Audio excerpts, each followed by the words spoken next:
네, 여러분 안녕하십니까? 5월 2일 월요일 아침 매일 성경 묵상 함께 나누겠습니다. 오늘은 룻기 1장으로 넘어가서 15절에서 22절까지 말씀인데요. 제가 17절까지를 봉독해 드립니다. 나오미가 또 이르되 보라, 내 동서는 그의 백성과 그의 신들에게로 돌아가나니 너도 너의 동서를 따라 돌아가라 하니, 룻이 이르되 내게 어머니를 떠나며 어머니를 따르지 말고 돌아가라 강건하지 마옵소서.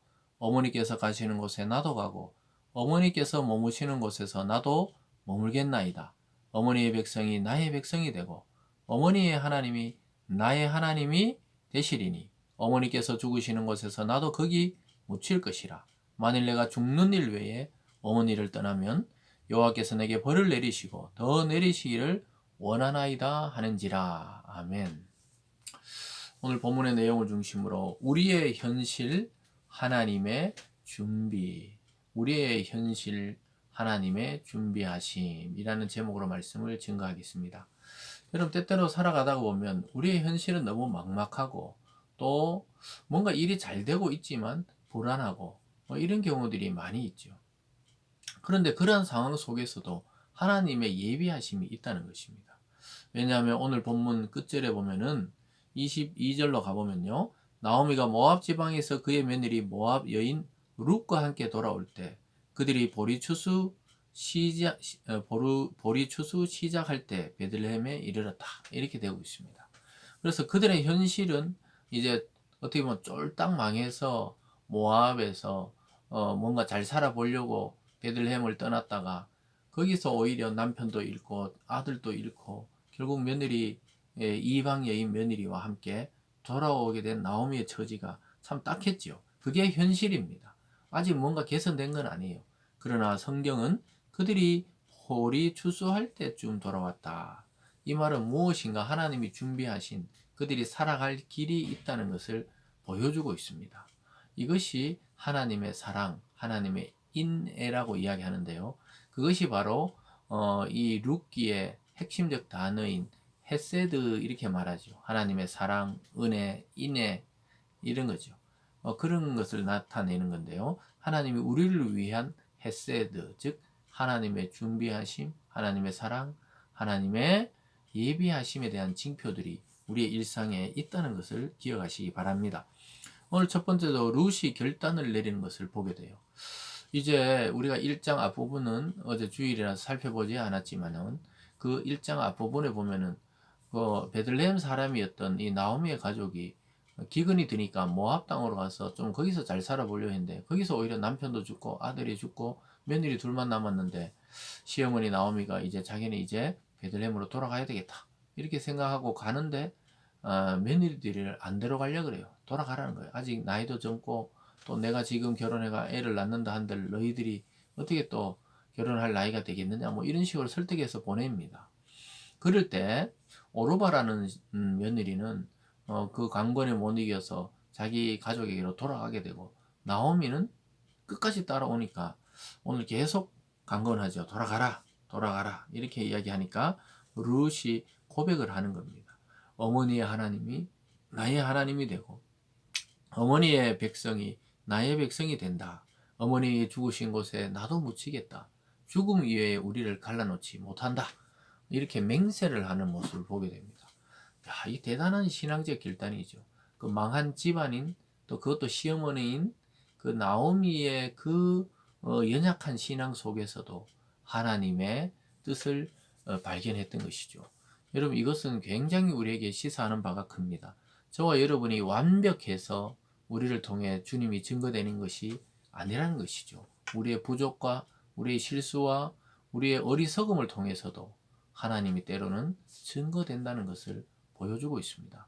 또한 이스라엘 민족은 자기 민족만 구원받는다고 생각했는데 완전히 이방 여인이었던 모압 여인 룻이 나중에 구원받는 걸 통해 하나님은 이미 오래전에 또 우리가 앞에 살펴본 요나를 통해서도 이방 민족에 대한 선교를 준비하고 계셨지만, 이방 여인이 하나님의 백성이 되는 모습을 통해 하나님은 이스라엘의 하나님이 아니라 온 세계의 하나님, 온 만민의 하나님임을 깨닫게 되는 것이죠.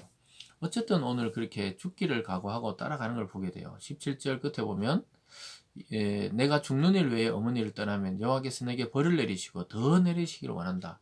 죽기를 각오하고 시어머니와 또 그의 신앙을 쫓아가는 거죠. 그래서 어머니 하나님이 나의 하나님이 된다.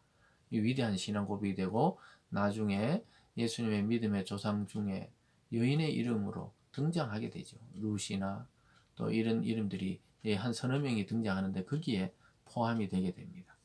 그러면서 18절에 나오미가 룻이 자기와 함께 가기로 굳게 결심함을 보고 그에게 말하기를 그치니라.